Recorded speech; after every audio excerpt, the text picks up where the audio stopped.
upstage. Boys upstage. Nice and easy. And 5, 6, 7, 8. This madcap production of A Chorus Line at the Skokie Theater, directed by Mell, is on point, tapping into the essence of a story of love and dedication to the art of dance. A Chorus Line is an anthology of songs and monologues bringing to light the collective motivations and inspirations that keep people involved in a mentally and physically demanding occupation that requires intense dedication while offering only rare substantial successes. Through the individual stories and seemingly endless rehearsals, we're reminded of the kind of hard work and athleticism required to make moving to music look artful and effortless. Onerous choreographer Zach, played by Sean M.G. Caron, cajoles a select group of hopeful chorus applicants into revealing some of their deepest secrets, while continually drilling them on numerous dance routines, all the time barking out orders to lift their chin, raise their arms, and smile less, while looking like they're having fun. For those who survive the ordeal, only a handful will be selected. In the song What I Did for Love, with music by Marvin Hamlish and lyrics by Edward Kleban, in this case beautifully sung by the character of Diana, played by Marcela Ossa Gomez, where she says of the grueling work and unmet promises, "We did what we had to do, won't forget, can't regret, what I did for love." In this context, it's the love of the craft, the love of dance. It may be a useful reminder that when first staged in 1975, frank conversations about sexuality in general and homosexuality specifically were unusual and a bit shocking for theatergoers. In Hello 12, Hello 13, Hello Love, the ensemble shares stories of puberty, adolescence, and sexual awakening. But in Dance 10, Looks 3, a reference to her performance score, dancer Valle, played by Lili Javorka, lightens the mood in a song more commonly referred to as Tits and Ass, where she reveals that surgically enhancing those assets improved her career. It can't be overlooked that the piano-intense, nearly non-stop 2-hour score by Hamlish is a workout for the production pianist. In this case, the extremely capable music director Jeremy Ramey, who must also be credited with the precision of the ensemble vocal numbers and likely the fact that the musical subtleties and multi-voice harmonies within the songs were preserved and celebrated.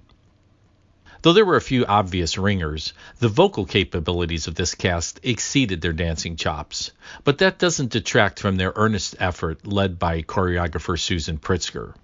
This production is a substantial aerobic workout that requires continual attention to complicated footwork and challenging movements, all while singing, talking, or being otherwise engaged in what is happening on the stage. The onstage leadership of dance captain Ben Paynic, echoed by his character of Larry, was amusing and quietly assuring. In a sense, he represented the ideal that all of the rehearsal was supposed to finally achieve. The set design credited to Scott Richardson couldn't be more minimal, consisting of a few mylar sheets as mirrors on the back wall, flanking the opening that exposed the backstage area and pianist. I get that this was supposed to be a rehearsal area, and admittedly the Skokie Theater stage is already a bit small for this show with such a large dance ensemble. But when there were only 2 people in a scene, they seemed lost in space. For instance, in the scene between Zach and Paul, played by Louis de Valle, a simple chair might have grounded them and given them a reference point. Likewise, the lighting was virtually non-existent, being fully up most of the time. This made me as an audience member feel like I was watching a rehearsal, and not in a good way. Again, in the previous mentioned scene, or during Cassie's solo dance, played by Sarah Sapperstein, some isolating lighting might have added to the intimacy of these moments. Sadly, the costumes by Patty Halligan were overall a miss for me. In this show, where there's so much fun and interesting off-the-rack potential, the biggest faux pas was the finale, which, aside from being generally ill-fitting, was way too much bling for this small space. What's important in the finale is that the chorus line be uniform and synchronized. Save the glitter for a larger venue. Each individual cast member did an outstanding job on their spotlight performances.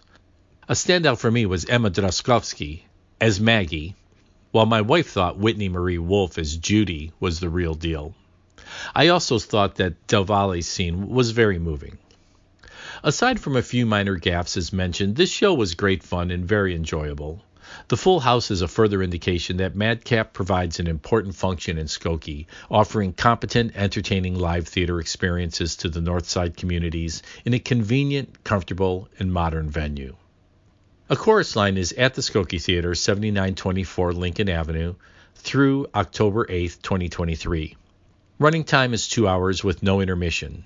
For tickets and information, visit skokietheater.org or call 847-677-7761. This is Reno Lovison, executive producer at ChicagoBroadcastingNetwork.com and theater reviewer for Chicago Theater and Arts. And as always, if you need production assistance, audio or visual for your business or organization, check out renoweb.net.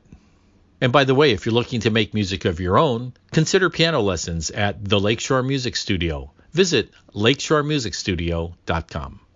Stage, boys upstage, nice and easy. And 5, 6, 7, 8.